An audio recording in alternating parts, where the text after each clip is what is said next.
রান্নাঘরের রহস্যময় প্রেমের গল্প। মা, তোমার হাতের রান্নার সুগন্ধ আমার হৃদয়ে প্রেমের আগুন জ্বালিয়ে দিয়েছে গু। সকালে রান্নাঘরে গরম মশলা ভাজছিলাম। গোটা বাড়ি সুগন্ধে ভরে গেছে। ছেলে অফিস যাওয়ার তাড়ায় রান্নাঘরে এল। কিন্তু হঠাৎ থমকে দাঁড়াল। মা, এই সুগন্ধ আমাকে মাতাল করে দিয়েছে। কিন্তু এটা শুধু মশলার গন্ধ নয়, তোমার স্পর্শের জাদু গু।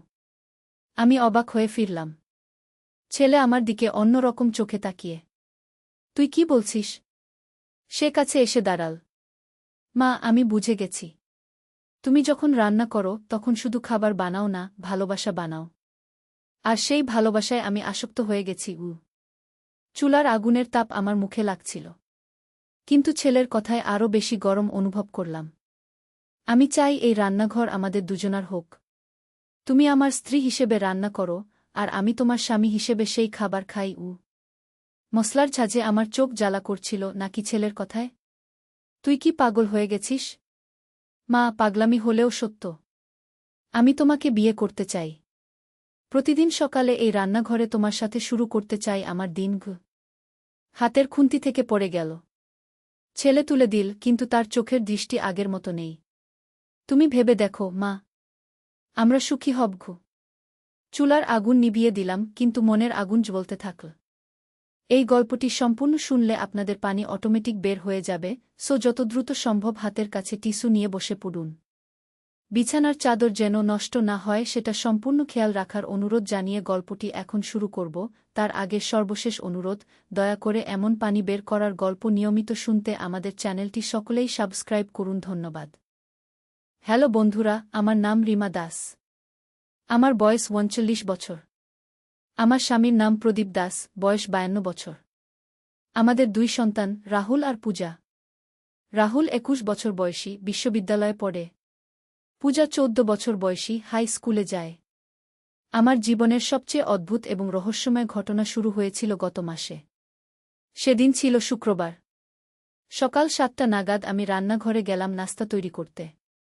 প্রদীপ তখনও ঘুমিয়ে। রাহুল কলেজ যাওয়ার জন্য তৈরি হচ্ছিল। পূজা স্কুলের প্রস্তুতি নিচ্ছিল।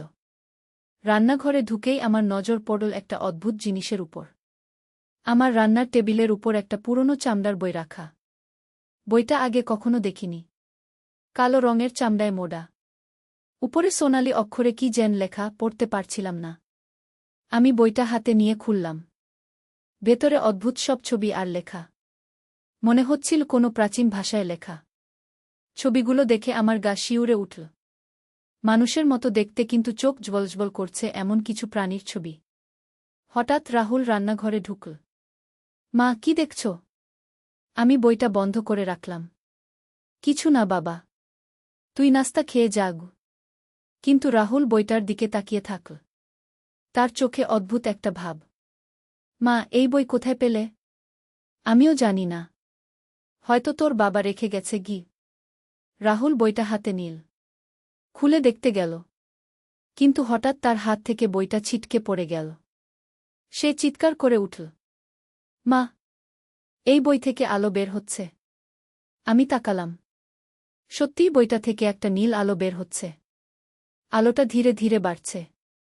রাহুল, সরে যা, আমি চিৎকার করলাম। কিন্তু ততক্ষণে আলোটা আমাদের দুজনকেই ঘিরে ফেলেছে। আমার মাথা ঘুরতে লাগল। চোখের সামনে সব কিছু ঝাপসা হয়ে যেতে লাগল। যখন জ্ঞান ফিরল, দেখি আমরা কোনো অদ্ভুত জায়গায়। চারপাশে লাল রঙের মাটি। আকাশ কমলা রঙের। দূরে পাহাড়ের মতো কিছু দেখা যাচ্ছে। মা, আমরা কোথায়? রাহুলের গলায় ভয়। আমিও ভয় পেয়ে গেছি। কিন্তু সাহস করে বললাম, জানি না বাবা। কিন্তু চিন্তা করিস না। আমরা ঘরে ফিরে যাব। হঠাৎ একটা আওয়াজ শুনলাম। স্বাগতম পৃথিবীর মানুষেরা। আমরা ঘুরে তাকালাম। দেখি একটা অদ্ভুত প্রাণী। মানুষের মতো, কিন্তু চোখ জ্বলজ্বল করছে। লম্বা চুল, নীল রঙের চামড়া। আপনি কে? আমি কাঁপতে কাঁপতে জিজ্ঞেস করলাম। আমি জারেক, এই গ্রহের অধিবাসী। তোমরা পোর্টাল বুক ব্যবহার করে এখানে এসেছ। পোর্টাল বুক? যে বইটা তোমরা খুলেছিলে, ওটা একটা জাদুকরি বই। এক গ্রহ থেকে আরেক গ্রহে যাওয়ার জন্য। রাহুল জিজ্ঞেস করল, আমরা কি আর পৃথিবীতে ফিরতে পারব? জারেক হাসল। পারবে। কিন্তু তার আগে তোমাদের একটা কাজ করতে হবে গি। কি কাজ? আমাদের গ্রহে একটা বিপদ এসেছে। শ্যাডো কিং নামে একটা দানব আমাদের গ্রহ দখল করতে চায়। তোমাদের সাহায্য দরকার তাকে হারাতে গু। আমি অবাক হয়ে গেলাম। আমরা তো সাধারণ মানুষ। কিভাবে দানবের সাথে লড়ব? তোমাদের ভেতর জাদুকরী শক্তি আছে। যখন তোমরা বইটা স্পর্শ করেছ তখন সেই শক্তি জেগে উঠেছে গি। জারেক তার হাত আমার কপালে রাখল। হঠাৎ আমার মাথার ভেতর অদ্ভুত একটা অনুভূতি। মনে হচ্ছিল আমি সব কিছু জানি, সব কিছু বুঝতে পারি। এখন তুমি আগুনের শক্তি নিয়ন্ত্রণ করতে পারো, জারেক বলল। আমি হাত বাড়ালাম। হঠাৎ আমার হাতের তালু থেকে একটা ছোট আগুনের বল বেরিয়ে এল। আমি চমকে গেলাম। জারেক রাহুলের কপালেও হাত রাখল। তুমি পারবে বাতাসের শক্তি নিয়ন্ত্রণ করতে গু। রাহুল হাত নাড়াল। হঠাৎ চারপাশে বাতাস ঘুরতে লাগল। এখন চলো, আমি তোমাদের আমাদের শহরে নিয়ে যাই, জারেক বলল। আমরা জারেকের সাথে হাঁটতে শুরু করলাম। পথে দেখলাম অনেক অদ্ভুত গাছপালা। কিছু গাছের পাতা রূপালি রঙের। কিছু গাছে নীল রঙের ফুল ফুটেছে। একটা গাছের ফল দেখতে হীরার মতো জ্বলজ্বল করছে। এগুলো কি গাছ? রাহুল জিজ্ঞেস করল। এগুলো জাদুকরি গাছ। এই গাছের ফল খেলে জাদুকরি শক্তি বাড়ে, জারেক বলল। আধ ঘন্টা হাঁটার পর আমরা একটা শহরে পৌঁছলাম। শহরটা দেখতে অদ্ভুত। বাড়িগুলো কাচের মতো স্বচ্ছ। রাস্তাগুলো সোনালি রঙের। আকাশে উড়ে যাচ্ছে অনেক রঙিন পাখি। এটাই আমাদের শহর, ক্রিস্টালিয়া, জারেক বলল। শহরে ঢুকেই দেখি অনেক মানুষ আমাদের দিকে তাকিয়ে আছে। সবার চোখ জ্বলজ্বল করছে। কেউ নীল, কেউ সবুজ, কেউ লাল রঙের চামড়া। ভয় পেজো না। ওরা সবাই ভালো মানুষ, জারেক বলল। আমরা শহরের মাঝখানে একটা বড় প্রাসাদে পৌঁছলাম। প্রাসাদটা সম্পূর্ণ সাদা পাথর দিয়ে তৈরি। উপরে সোনালি গম্বুজ। প্রাসাদের ভেতরে ঢুকে দেখি সিংহাসনে বসে আছে একজন রাজা। তার মাথায় হীরার মুকুট। চোখ দুটো সোনালি রঙের। এই হলো আমাদের রাজা, জিউস, জারেক বলল। রাজা জিউস উঠে দাঁড়িয়ে আমাদের স্বাগত জানাল। পৃথিবীর বন্ধুরা, তোমাদের স্বাগতম। আমাদের খুবই প্রয়োজন তোমাদের সাহায্যের গু। আমরা সাহায্য করতে চাই। কিন্তু শ্যাডো কিং কে? কোথায় আছে? আমি জিজ্ঞেস করলাম। রাজা একটা জাদুকরি আয়না দেখাল। আয়নায় দেখা গেল একটা কালো প্রাসাদ। প্রাসাদের সামনে দাঁড়িয়ে আছে একটা ভয়ানক দানব। সারা শরীর কালো। চোখ দুটো লাল। হাতে একটা বিশাল তলোয়ার। ওই হলো শ্যাডো কিং। সে ডার্ক ক্যাসেলে থাকে। আমাদের গ্রহের উত্তর দিকে, রাজা বলল। তাকে হারানো কি সম্ভব? রাহুল জিজ্ঞেস করল। সম্ভব। কিন্তু খুবই কঠিন। তার কাছে পাওয়ার ক্রিস্টাল আছে। যতক্ষণ সেই ক্রিস্টাল তার কাছে থাকবে ততক্ষণ সে অপরাজেয় থাকবে গু। পাওয়ার ক্রিস্টাল কি? এটা একটা জাদুকরি পাথর। এই পাথরে আছে অসীম শক্তি। যে এই পাথরের মালিক সে যা চায় তাই করতে পারে গু। আমি সাহস করে বললাম, আমরা চেষ্টা করব সেই ক্রিস্টাল নিয়ে আসতে গু। রাজা খুশি হয়ে গেল। তাহলে তোমাদের প্রস্তুত হতে হবে। কাল সকালে তোমরা যাত্রা শুরু করবে গু। সেই রাতে আমরা প্রাসাদেই থাকলাম। রাজা আমাদের জন্য সুন্দর দুটো ঘরের ব্যবস্থা করে দিল। খাবারও দিল অদ্ভুত স্বাদের। মাংস ছিল মিষ্টি আর ফল ছিল নোনতা। পরদিন সকালে জারেক আমাদের কিছু জাদুকরি অস্ত্র দিল। আমাকে দিল একটা জাদুকরি তলোয়ার। তলোয়ারটা ছুলেই আগুনের শিখা বেরিয়ে আসে। রাহুলকে দিল একটা জাদুকরি তীরধনুক। তীরগুলো ছোড়ার সময় বাতাসের গতি পায়।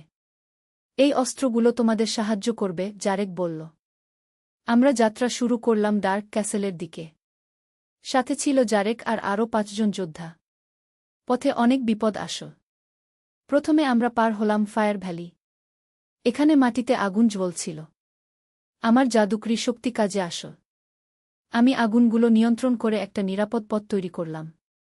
তারপর আসল উইন্ডস্টর্ম এরিয়া। এখানে প্রচণ্ড ঝড় হচ্ছিল। রাহুল তার শক্তি ব্যবহার করে ঝড়ের গতি কমিয়ে দিল। সবচেয়ে কঠিন ছিল শ্যাডো ফরেস্ট। এই বনে ঢুকলেই সব কিছু অন্ধকার হয়ে যায়। আর এখানে থাকে শ্যাডো বিস্ট। এরা অন্ধকারে লুকিয়ে থেকে আক্রমণ করে। বনে ঢোকার কিছুক্ষণ পরেই আমরা ঘিরে পড়লাম। চারদিক থেকে কালো রঙের দানবরা আক্রমণ করতে এল। ওদের চোখ লাল, দাঁত ধারালো। সবাই সাবধান, জারেক চিৎকার করল। যুদ্ধ শুরু হয়ে গেল। আমি আমার তলোয়ার দিয়ে আগুনের বল ছুড়তে লাগলাম। রাহুল তীর ছুড়ে দানবদের ওড়াতে লাগল। জারেক এবং অন্য যোদ্ধারাও লড়তে লাগল। যুদ্ধ চল প্রায় 1 ঘণ্টা। অবশেষে আমরা জিতে গেলাম। সব দানব পালিয়ে গেল। খুব ভালো লড়েছ তোমরা, জারেক বলল। বন পার হয়ে আমরা পৌঁছলাম ডার্ক ক্যাসেলের সামনে। ক্যাসেলটা দেখতে ভয়ানক। সম্পূর্ণ কালো। চারপাশে কালো মেঘ। বিজলি চমকাচ্ছে। এখন সবচেয়ে কঠিন অংশ। আমাদের ভেতরে ঢুকতে হবে, জারেক বলল। ক্যাসেলের সামনে দাঁড়িয়ে আছে অনেক শ্যাডো সোলজার। ওরা আমাদের দেখেই আক্রমণ করতে এল। আরেকটা বড় যুদ্ধ হল। আমরা কোনোভাবে সোলজারদের হারিয়ে ক্যাসেলের ভেতরে ঢুকলাম। ভেতরটা আরও ভয়ানক। সব কিছু অন্ধকার। দেয়ালে জ্বলছে নীল আগুন। মেঝেতে কঙ্কাল পড়ে আছে। আমরা ধীরে ধীরে উঠতে লাগলাম উপরের দিকে। শ্যাডো কিং নিশ্চয়ই সবচেয়ে উঁচু ঘরে থাকবে। অবশেষে পৌঁছলাম একটা বিশাল ঘরে। ঘরের মাঝখানে সিংহাসনে বসে আছে শ্যাডো কিং। তার বুকে জ্বলজ্বল করছে একটা লাল রঙের পাথর। সেটাই পাওয়ার ক্রিস্টাল। শ্যাডো কিং আমাদের দেখে উঠে দাঁড়াল। তার গলা ভয়ানক। কে তোমরা? এখানে এসেছ কেন? আমরা এসেছি পাওয়ার ক্রিস্টাল নিতে, আমি সাহস করে বললাম। শ্যাডো কিং হেসে উঠল। তোমরা ভাবো আমাকে হারাতে পারবে? আমি অপরাজেয়। সে তার তলোয়ার তুলে আক্রমণ করতে এল। আমরাও প্রস্তুত হলাম। যুদ্ধ শুরু হল। শ্যাডো কিং সত্যিই খুব শক্তিশালী। আমার আগুনের আক্রমণ তার কাছে কাজ করছিল না। রাহুলের তীরও তাকে আঘাত করতে পারছিল না। হঠাৎ আমার মনে পড়ল, রাজা বলেছিলেন পাওয়ার ক্রিস্টালই তার শক্তির উৎস। যদি আমরা ক্রিস্টালটা ভেঙে ফেলতে পারি তাহলে সে দুর্বল হয়ে যাবে। আমি রাহুলকে ইশারা করলাম। রাহুল বুঝে গেল। সে তার সব শক্তি দিয়ে একটা প্রচণ্ড বাতাসের ঘূর্ণি তৈরি করল।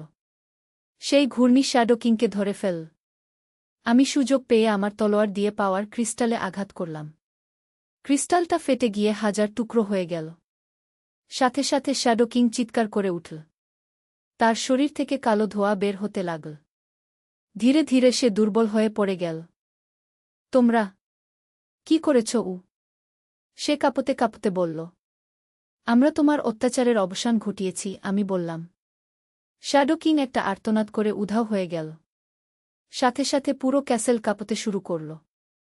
এখানে থাকা বিপজ্জনক। ক্যাসেল ভেঙে পড়বে, জারেক বলল। আমরা দৌড়ে বেরিয়ে এলাম। ক্যাসেল ভেঙে চুরমার হয়ে গেল। আমাদের জয় হয়েছে। আমরা শ্যাডো কিংকে হারিয়েছি। জারেক খুশি হয়ে আমাদের জড়িয়ে ধরল। তোমরা আমাদের গ্রহকে রক্ষা করেছ। চিরকাল কৃতজ্ঞ থাকব। আমরা ফিরে এলাম ক্রিস্টালিয়া শহরে। রাজা জিউস আমাদের বীরের সম্মানে অভ্যর্থনা জানাল। পুরো শহরের মানুষ উৎসব করতে লাগল। এখন তোমাদের পুরস্কারের সময়, রাজা বলল। তোমাদের যা চাও তাই দেবগু। আমরা শুধু আমাদের পৃথিবীতে ফিরে যেতে চাই, আমি বললাম। রাজা হাসল। অবশ্যই। কিন্তু তার আগে একটা উপহার নাও। রাজা আমাদের দুজনকে 2টো ছোট ক্রিস্টাল দিল। এগুলো মেমোরি ক্রিস্টাল। এই ক্রিস্টালের সাহায্যে তোমরা যখন ইচ্ছা তখন আবার আমাদের গ্রহে আসতে পারবে। আমরা ক্রিস্টাল 2টো নিলাম। তারপর জারেক আবার সেই পোর্টাল বুক নিয়ে এল। এই বই খুললেই তোমরা তোমাদের পৃথিবীতে পৌঁছে যাবে, জারেক বলল। আমরা বইটা খুললাম। আবার সেই নীল আলো আমাদের ঘিরে ফেল। চোখের সামনে সব কিছু ঘুরতে লাগল। হঠাৎ দেখি আমরা আবার আমাদের রান্নাঘরে। সব কিছু আগের মতোই আছে। মনে হচ্ছিল যেন কিছুই হয়নি। মা, আমরা কি স্বপ্ন দেখছিলাম? রাহুল জিজ্ঞেস করল। আমি আমার হাতের ক্রিস্টালটা দেখলাম। এখনো জ্বলজ্বল করছে। না বাবা, এগুলো সব সত্যি ঘটেছে। এমন সময় প্রদীপ রান্নাঘরে এল। কি হয়েছে তোমাদের? এত উত্তেজিত কেন? কিছু না, একটা অদ্ভুত স্বপ্ন দেখেছিলাম, আমি বললাম। প্রদীপকে সত্যিটা বলার সাহস হল না। পূজাও এসে গেল। মা, আজ কি রান্না করবে? আমি স্বাভাবিক ভাব করে বললাম, পরটা আর সবজি। দিনটা স্বাভাবিকভাবেই কাটল। কিন্তু মনের ভেতর ঝড় চলছিল। আমি আর রাহুল মাঝে মাঝে একে অন্যের দিকে তাকিয়ে হাসছিলাম। আমরা জানতাম যে আমাদের একটা গোপন রহস্য আছে। রাতে সবাই ঘুমিয়ে যাওয়ার পর আমি আর রাহুল একসাথে বসলাম। মা, আমাদের কি আবার যাওয়া উচিত? রাহুল জিজ্ঞেস করল। জানি না বাবা, কিন্তু মনে হচ্ছে আমাদের এখানেও অনেক দায়িত্ব আছে। তোর বাবা, পূজা, ওদের নিয়েও তো ভাবতে হয় কি। হঠাৎ আমার ক্রিস্টাল জ্বলে উঠল। ক্রিস্টালের ভেতর দেখা গেল জারেকের মুখ। রিমা, রাহুল, তোমাদের আবার দরকার। জারেকের গলা ভেসে এল। কি হয়েছে? আমি জিজ্ঞেস করলাম। শ্যাডো কিংয়ের একটা ভাই আছে। তার নাম ডার্ক লর্ড। সে প্রতিশোধ নিতে এসেছে গু। আমি আর রাহুল একে অন্যের দিকে তাকালাম। আমাদের আবার যেতে হবে। ঠিক আছে, আমরা আসছি, আমি বললাম। ক্রিস্টালের আলো নিভে গেল। আমরা তৈরি হলাম আরেকটা অভিযানের জন্য। পরদিন সকালে আমি প্রদীপকে বললাম, আমি আর রাহুল দুদিনের জন্য আমার বোনের বাড়ি যাচ্ছি। পূজার দেখাশোনা করবে? প্রদীপ রাজি হয়ে গেল। আমরা রওনা দিলাম আরেকটা রোমাঞ্চকর যাত্রায়। এবার যখন পোর্টাল খুল, আমরা পৌঁছলাম একটা ভিন্ন জায়গা। এটা ছিল একটা বরফের গ্রহ। চারপাশে শুধু বরফ আর বরফ। জারেক আমাদের স্বাগত জানাল। এবার আমাদের লড়তে হবে ডার্ক লর্ডের সাথে। সে এই বরফের গ্রহে একটা দুর্গ তৈরি করেছে গু। কিন্তু এই ঠান্ডায় কিভাবে লড়ব? রাহুল জিজ্ঞেস করল। জারেক আমাদের বিশেষ পোশাক দিল যা ঠান্ডা থেকে রক্ষা করবে। এবং নতুন অস্ত্র দিল। আমাকে দিল একটা বরফ গলানোর তলোয়ার। রাহুলকে দিল বরফ নিয়ন্ত্রণের রড। আমরা শুরু করলাম নতুন যুদ্ধের জন্য যাত্রা। বরফের গ্রহে হাঁটা খুবই কষ্টকর। পা পিছলে পড়ে যাচ্ছিল। কিন্তু আমাদের লক্ষ্য ছিল স্থির। পথে আমরা দেখা পেলাম আইস ড্রাগনের। এরা বরফের তৈরি ড্রাগন, কিন্তু জীবন্ত। মুখ থেকে ঠান্ডা বাতাস ছুড়ে মানুষকে বরফ বানিয়ে দেয়। একটা ড্রাগন আমাদের আক্রমণ করতে এল। আমি আমার তলোয়ার দিয়ে আগুনের গোলা ছুড়লাম। ড্রাগনটা গলে পানি হয়ে গেল। ডার্ক লর্ডের দুর্গ ছিল একটা বিশাল বরফের পাহাড়ের উপর। দুর্গের সামনে পাহারা দিচ্ছিল অনেক বরফের সৈন্য। আমরা কৌশল করে দুর্গে ঢুকলাম। ভেতরে সব কিছু বরফে ঢাকা। দেয়ালে জমে আছে বরফের স্ফটিক। ডার্ক লর্ড ছিল শ্যাডো কিংয়ের চেয়েও ভয়ানক। তার সারা শরীর নীল বরফের মতো। চোখ দুটো সাদা। হাতে একটা বরফের গদা। তোমরাই আমার ভাইকে মেরেছ, সে গর্জন করে বলল। আমরা তোমার ভাইকে থামিয়েছি। সেও তো অন্যায় করছিল, আমি বললাম। এখন আমি তোমাদের শাস্তি দেব। তোমাদের চিরকালের জন্য বরফ বানিয়ে রাখবগু। যুদ্ধ শুরু হল। ডার্ক লর্ড তার গদা দিয়ে আক্রমণ করতে লাগল। যেখানে তার গদা পড়ছিল সেখানে বরফ জমে যাচ্ছিল। আমি আর রাহুল মিলে লড়তে লাগলাম। আমি আগুনের আক্রমণ করলাম, রাহুল বাতাসের ঝড় তুলল। অনেকক্ষণ লড়ার পর আমরা বুঝলাম ডার্ক লর্ডের শক্তির উৎস হল তার গদা। গদাটা একটা জাদুকরী অস্ত্র। আমি রাহুলকে ইশারা করলাম। রাহুল একটা শক্তিশালী বাতাসের ঘূর্ণি তৈরি করল যা ডার্ক লর্ডের গদা ছিনিয়ে নিল। গদা হাত থেকে চলে যাওয়ার সাথে সাথে ডার্ক লর্ড দুর্বল হয়ে পড়ল। আমি সুযোগ পেয়ে তাকে আমার তলোয়ার দিয়ে আঘাত করলাম। ডার্ক লর্ড চিৎকার করে গলে পানি হয়ে গেল। আমরা আবার জিতে গেলাম। বরফের গ্রহ রক্ষা পেল। জারেক আমাদের ধন্যবাদ জানিয়ে আবার পৃথিবীতে পাঠিয়ে দিল। এভাবে আমাদের অভিযান চলতে থাকল। প্রতিবার যখনই কোনো বিপদ আসত, আমরা সেখানে গিয়ে সাহায্য করতাম। একবার আমরা গেলাম পানির নিচের গ্রহে। সেখানে সি মনস্টার নামে একটা দানব সমুদ্রের সব মাছ খেয়ে ফেলছিল। আমরা সেই দানবকেও হারিয়ে দিলাম। আরেকবার গেলাম একটা জঙ্গলের গ্রহে। সেখানে ট্রি ইটার নামে একটা কীট সব গাছ খেয়ে ফেলছিল। আমরা সেই কীটকেও ধ্বংস করলাম। এভাবে মাস 6 কেটে গেল। প্রদীপ আর পূজা কিছুই জানত না। ওরা ভাবত আমি আর রাহুল মাঝে মাঝে আত্মীয়দের বাড়ি যাই।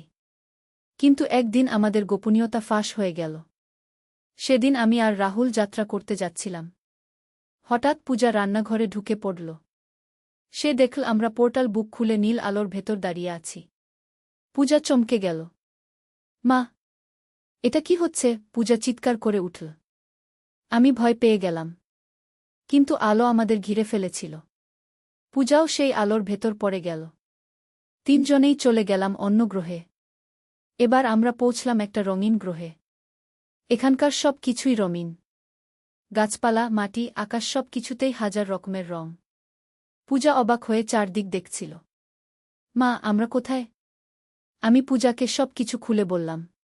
পূজা প্রথমে বিশ্বাস করতে পারল না। কিন্তু জারেক এসে হাজির হলে সে বুঝল সব সত্যি। স্বাগতম ছোট যোদ্ধা, জারেক পূজাকে বলল। আমিও কি যোদ্ধা হতে পারব? পূজা উৎসাহিত হয়ে জিজ্ঞেস করল। জারেক পূজার কপালে হাত রাখল। তুমি পারবে রঙের শক্তি নিয়ন্ত্রণ করতে গু। পূজা হাত নাড়াল। হঠাৎ চারপাশে হাজার রকমের রং ছড়িয়ে গেল। এই গ্রহে এবার বিপদ হল কালার ইটার। একটা দানব সব রং চুষে খাচ্ছে। গ্রহটা সাদাকালো হয়ে যাচ্ছে, জারেক বলল। আমরা তিনজন মিলে সেই দানবের বিরুদ্ধে লড়াই করলাম। পূজার রঙের শক্তি খুবই কাজে আসল। সে দানবটাকে এত রঙে ঢেকে দিল যে দানব অন্ধ হয়ে গেল। এরপর আমরা সেই দানবকে হারিয়ে দিলাম। এভাবে পূজাও আমাদের দলে যোগ দিল। এখন আমরা তিনজনে মিলে বিভিন্ন গ্রহে গিয়ে সাহায্য করতাম। একদিন প্রদীপও আমাদের গোপন কথা জেনে গেল। সেও আমাদের সাথে যেতে চাইল। জারেক তাকেও জাদুকরি শক্তি দিল। প্রদীপ পেল মাটির শক্তি নিয়ন্ত্রণের ক্ষমতা।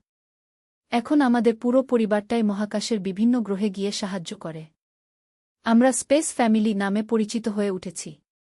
কিন্তু সবচেয়ে মজার ব্যাপার হল, আমাদের এই সব অভিযানের কথা কেউ বিশ্বাস করে না। বন্ধুরা ভাবে আমরা গল্প বানাচ্ছি। কিন্তু আমরা জানি সব সত্যি। আমাদের কাছে আছে মেমোরি ক্রিস্টাল, পোর্টাল বুক আর অসংখ্য অভিজ্ঞতা। প্রতিদিন রান্নাঘরে দাঁড়িয়ে মশলা ভাজার সময় আমার মনে পড়ে সেই প্রথম দিনের কথা। যেদিন রাহুল আমাকে বলেছিল, মা, তোমার হাতের রান্নার সুগন্ধ আমার হৃদয়ে প্রেমের আগুন জ্বালিয়ে দিয়েছে গু। সেদিন আমি ভেবেছিলাম সে পাগল হয়ে গেছে। কিন্তু আসলে সেদিন থেকেই শুরু হয়েছিল আমাদের এই অদ্ভুত যাত্রা। আজ আমি বুঝেছি, রান্নাঘরেই লুকিয়ে ছিল আমাদের ভবিষ্যতের চাবি। সেই পোর্টাল বুকটা এমনি এমনি আসেনি। নিশ্চয়ই কোনো কারণে এসেছিল। হয়তো ভবিষ্যৎ থেকে কেউ পাঠিয়েছিল। কিংবা অন্য কোনো গ্রহের মানুষ আমাদের নির্বাচিত করেছিল এই কাজের জন্য। যাই হোক, এখন আমরা সুখী। আমাদের একটা গোপন পরিচয় আছে। দিনের বেলা আমরা সাধারণ পরিবার। রাতে আমরা মহাকাশের রক্ষক। এই গল্প এখানেই শেষ। কিন্তু আমাদের অভিযান থেমে নেই। প্রতিদিন নতুন নতুন চ্যালেঞ্জ আসে। আমরা সেগুলো মোকাবেলা করি। আর হ্যাঁ, রান্নাঘরে এখনও সেই একই সুগন্ধ। প্রতিদিন মশলা ভাজার সময় আমার মনে পড়ে যায় আমাদের এই অবিশ্বাস্য গল্পের কথা। মাঝে মাঝে ভাবি, যদি সেদিন রাহুল আমার কাছে সেই কথাটা না বলতো, তাহলে কি হতো? আমরা কি কখনো জানতে পারতাম আমাদের এই গোপন ক্ষমতার কথা? কিন্তু এখন আর সেসব ভাবার দরকার নেই। যা হবার তাই হয়েছে। আমরা এখন খুশি আমাদের এই নতুন জীবন নিয়ে। আর যদি কখনো আপনাদের রান্নাঘরেও এমন কোনো অদ্ভুত বই দেখা দেয়, তাহলে ভয় পাবেন না। হয়তো আপনাদেরও ডাক পড়েছে মহাকাশে গিয়ে কারো সাহায্য করার জন্য। আমাদের গল্প এখানেই শেষ। ধন্যবাদ সবাইকে।